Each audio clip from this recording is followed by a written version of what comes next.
Премиерот Никола Груевски денес го посети снимањето на филмот Трето полувреме, кое се одвива на локацијата Хамзи Пашини Конаци, кај скопското село Бардовци.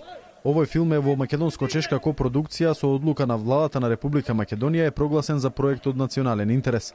Филмот е по сценарио и режија на Дарко Митревски и тематизира вистинска приказна од 40-тите години од минатиот век, кога фудбалскиот клуб Македонија, претходник на Вардар, успеал да влезе во финалето во лигата.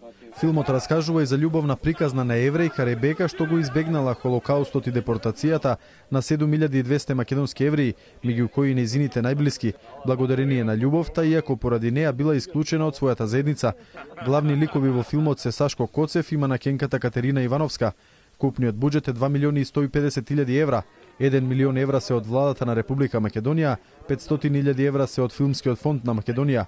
Генерален спонзор е Шпаркасе банка, а помагатели се еврејската заедница во Македонија и фондот на Холокаустот на евреите од Македонија. На денешното снимање присуствуваше и министерката за култура Елизабета Канческа Милевска.